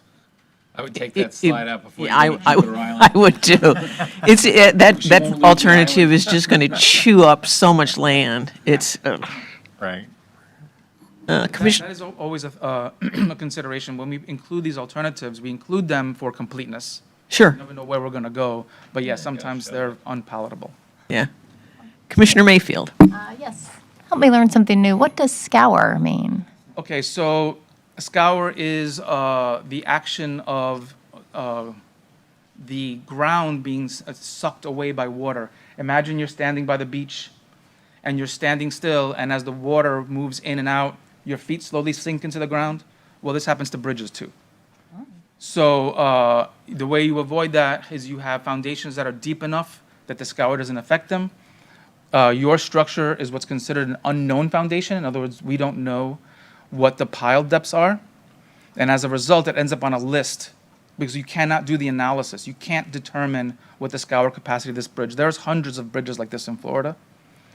And so when these bridges come up for rehabilitation, usually scour countermeasures are installed.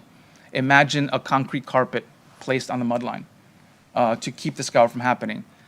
Those countermeasures are usually not well received by environmental agencies due to seagrasses and things like that. They are being, so we recently completed scour countermeasures on the Sunrise Boulevard Bridge in Fort Lauderdale. The permitting process was lengthy. Think of these countermeasures as an insurance policy. Will something happen? And I will say that I'm not competent to talk about scour and its effects or predict. I'm a structural engineer, not a hydrology engineer, but I've worked on these projects in the past, and that's where this information comes from. You guys can't shoot LiDAR or something like that to see what's down there? Oh, we know we know what's going on with the mudline. It's actually pretty stable. But in terms of foundation? Oh, no, it's ineffective. There are companies that provide that service, and they put a lot of caveats on the data that they provide you. Commissioner Capps. Yes, so there has been some engineering evaluations, and it appears that we're in good shape structurally. Can you comment a little bit more about that? Okay, you just made me remember what they were asking me about. All right, so, when we undertake a feasibility study like this, one of the first things that we do is start asking questions about what are you experiencing as an end user that's driving you to want to undertake the expense and difficulty of a bridge replacement. And the responses that we got were that the bridge moves around a lot. It was kind of, anecdotal. And I think, although we didn't get much more than that, my understanding is that there have been failures of operation. In other words, they wanted the bridge to close for traffic and it refused to close. So a common, and I'll get to structural capacity in a moment. I want to talk about the mechanical systems first. So one of the things that we found on the existing structure is that the live load shoes were poorly shimmed. So imagine the leaf falls into its closed position. It's a two girder system. So when it sets, it's two cantilevers, right? So at the base, it sits on two bearings that really define what the shape of the bridge as it closes, where it's going to land. We found that those shoes were not shimmed properly. So what happens is, as the leaf sets, every time it sets, it's kind of like sitting on one side and then shifting down to the other. And when that occurs, the bridge will operate fine 10 times, and then the 11th time, the span locks will fail to engage. So just imagine closing a door, and it just doesn't quite sit where it needs to, so that you can't turn the deadbolt. So now the door won't lock. The sensors tell the control system that the bridge is not prepared for traffic, and you cannot allow traffic. The gates won't go up. You can't allow traffic on. Part of the rehabilitation that we did, we had them reset the live load shoes, basically remove them, readjust them, and seat them. We also made adjustments to the span locks that hold the leaves together when the bridge is closed. We expect better service operationally after those repairs. We are eager for any feedback if that's not the case. We have not heard anything from the county or FDOT that there are any, continued operational failures due to that.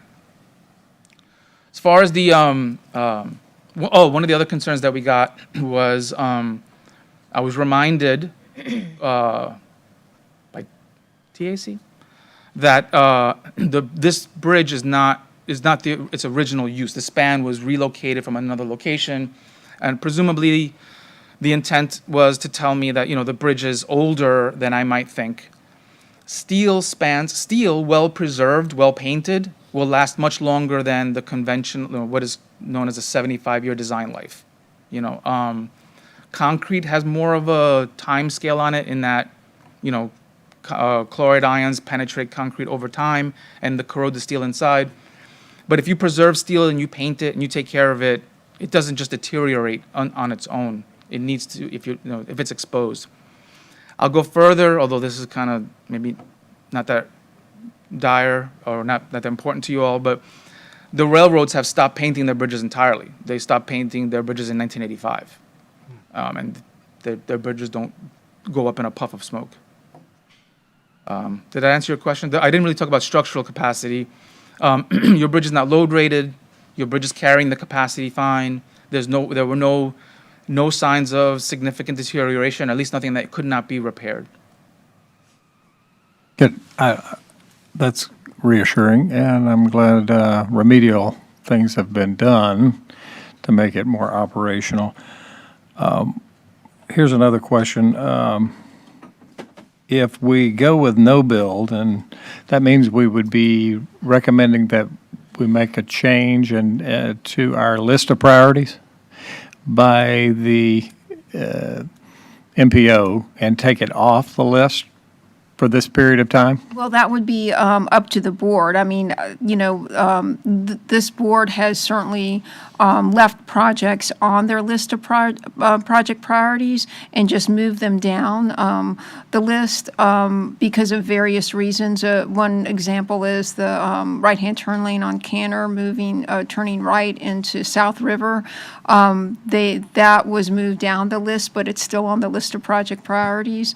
Another project that's on the list is the pedestrian improvements and crosswalks along East Ocean Boulevard and Monterey. FDOT has said that it doesn't warrant a pedestrian crosswalk at this time, although I think they're now analyzing it again. But that's been left on the list. So you all can certainly leave it on the list, but move it down the list for whatever reason you see fit. I do think as a staff position, I do think it's reasonable to ask the consultant and FDOT to give a presentation to Jupiter Island.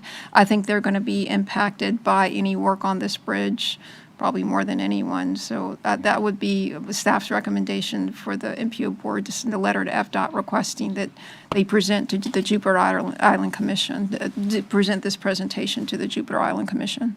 And that would be a motion now, right? Yes, that would be my recommendation. Well, I'll make that motion. Second it. Anything else, Commissioner? Yes. That was basically, Ms. Beltran, you read my mind. The most affected, impacted government entity, at least, that's not represented on the MPO is Jupiter Island. And I didn't realize that they wouldn't be getting this presentation without us recommending, but I think it's very important, even before we make a determination on where we would put them in the ranking. If it's a no bill, then the issue is over for the next 25 years. We don't need to keep it on the list just to keep it on the list.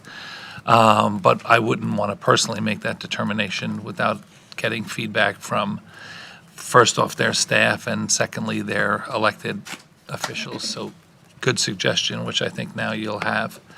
But beyond just telling FDOT to send a letter to FDOT to do it, I think it's important that FDOT would be willing to do that.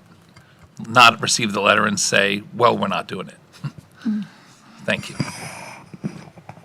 There's a motion and a second. All those in favor? Aye. Opposed? That motion passes unanimously. Thank you, Mr. Sanchez. Okay, thank you. Thank you. I bet bridge engineer conventions are interesting. Completely different vocabulary. We will now take up our State Road 710 projects update. Yes, District 4 staff is here to give you all an update on the State Road 710 projects.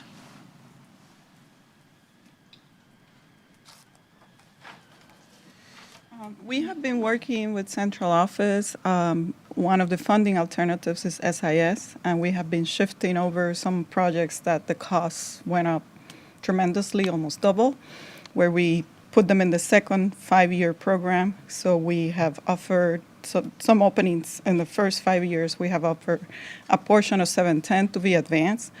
We're waiting on a decision. It should be made in the next 2 weeks in central office. So we'll see if we have more funding allocations, where we're still working on. Another one is 710.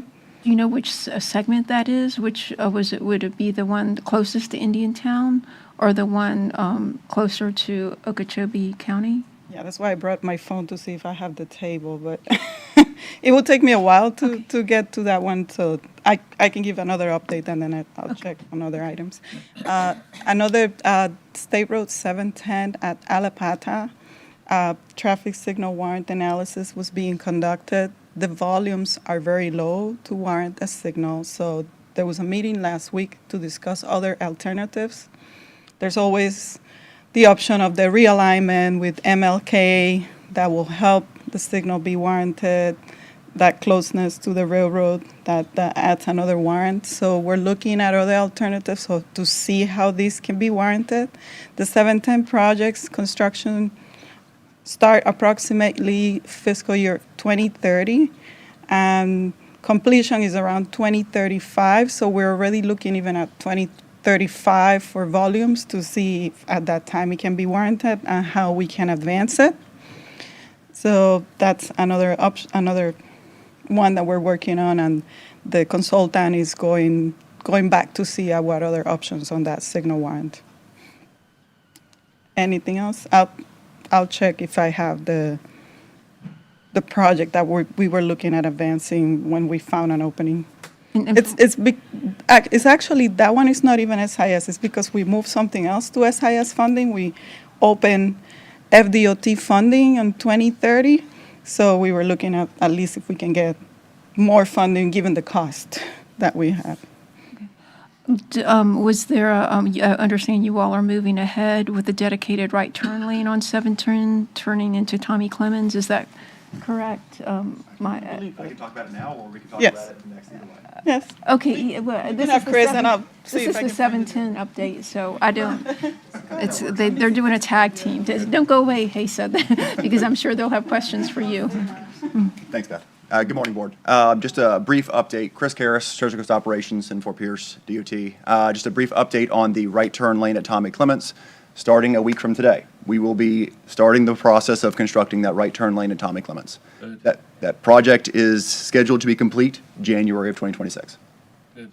So we've got a good contractor on board, and we are moving forward with the installation starting next week. Thank you. Right. That's a life-saving project. Unfortunately, there were some delays in getting this. We wanted to try to time things where the other project where the left turn lane was installed and sync it up with the installation of this right turn lane. However, there was an FPL pole that was in the way. That necessitated relocation, and then unfortunately, the relocation area ended up being CSX right-of-way, which then necessitated another permit from CSX. So we had some delays in that, but we are at the finish line here to get this project started. Thank you. Awesome. Questions for Mr. Karras or Ms. Sosa?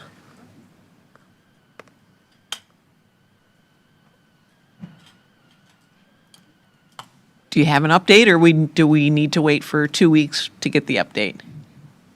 The update, I cannot give you an update if they will move the project. We proposed some funding, some extra funding allocation, but we're waiting on Tallahassee. Okay. working out the numbers. Good, thanks. Any further questions? I'd like to say that if we're thinking about realigning Allapattah Road with Martin Luther King, we need to get with the landowners, like, as soon as possible, because I can tell you there's plans being made for all that property right there. So we all met last week, and there's a big project coming on that property. So, Yeah, Mayor DiPaolo, I think maybe that, I don't know, that's really not in the realm, I don't think, of the MPO yet, because I don't know if the village has talked to the county about that. Okay. So that would be the first step. I mean, that would be the Village of Indiantown would need to write a letter or let the county know that they're interested in this, so, because that is a county road, so any kind of changes to that road would be, And also the development really adjacent, is it Terra Mar, the development that we're talking about? Terra Lago. Terra Mar has several driveways, and one of the options we were looking, if the driveways could be consolidated, that would help funnel more traffic to the one that accesses the signal, which will help with the warrants. But even on the main line, the volumes are low for a signal warrant at the time. So we're trying to see what can be done. Okay, thanks. Anything else, Ms. Beltran? Not on this item.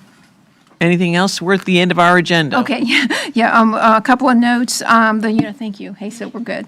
A couple of notes under the Unified Planning Work Program, as you know, that's the MPO budget and planning activities, a small modification for the Development Review Interactive map.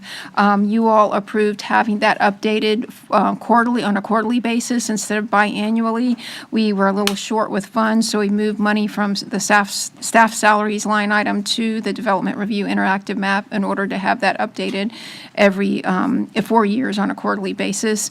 The second item under notes is the bike ped facilities map that we have a new one. Margie Tamblin put this together, so I'd like her to talk a little bit about it. You all have a hard copy in front of you, and then we also have this online as well. Good morning again. We had a previous map in 2019, and we work to update it to map all the facilities here in Martin County, whether that's a shared use path, whether it's a sidewalk, a bike lane. Lots of mapping went into it. We have the transit map on the back. We have some frequently asked questions, an ABC quick check just to kind of keep you abreast of what you need to check on your bike before you take a ride.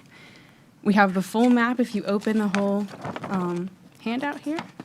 And we have the same map present here online, and you can find this on our website.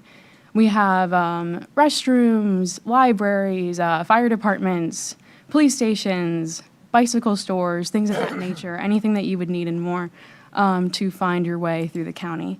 Let's see here. I also have indicated the sharrows, so the various types of bicycle facilities. So a sharrow, which is indicated by a bicycle, and the two chevrons. We have bike lanes, protected bike lanes, green paint and bike lanes, and why we have that, shared use pass. And we also have information on FDOT's website as well regarding their bicycle safety information. And with that, any comments? Thanks to staff for all their help in editing this. It was a lot of mapping and, a big undertaking to make sure that we have everything that the county has, but it's a good step in moving forward, right? To know what we have and then build more in the future to make it safer for pedestrians and cyclists here in Martin County. That's terrific. Good effort. Commissioner Campy. Thank you for your efforts. Now that it is done and it's really well done, is there any way to make it an app so that people can just have it on their phones instead of having to go to the MPO website? Because if you're out on your bike and you have this, an Yeah. app would probably be the most functional option. So you can access it on your phone. It might be a little tighter, but you can access all this information on your phone. If you went to the website, though. Yes, Like if if you it went was to an the app, website. somebody could just have the icon. We'll see about making an app. It might be an undertaking. Just Yeah, but you're young enough. I'm sure you could turn that into an app. I'll try my best. But it's currently an experience builder with ArcGIS Pro, and yeah, I'll see if I can conjure up an app, perhaps. Yeah. Any other comments, concerns, questions? Commissioner Reed. Yeah, you might not need an app, just add it to your homepage. And it's He's basically, young also. could do that too, instead of building an app, Yeah. that's all. Any other questions? Any comments from advisory committee members? Any comments from board members? Ms. Beltran. The next meeting is our special meeting to adopt our 2050 Long-Range Transportation Plan. That's October 8th at 9 o'clock in this room. And then our next regularly scheduled meeting in October is October 27th at 9 o'clock here in the chambers. And the District Secretary, Steve Braun, will be here to present the draft tentative work program. And so hopefully at that time, we'll have received hopefully good news about the State Road 710 widening project. So just for clarification, October, that meeting is when the long-range transportation plan will be voted on final? That's October 8th is when the long-range transportation plan is scheduled to be adopted, and then the 27th is the regular meeting in October, and that will have, the district secretary will be here for that. Thank you. Any further questions, comments? We are adjourned. Thank you.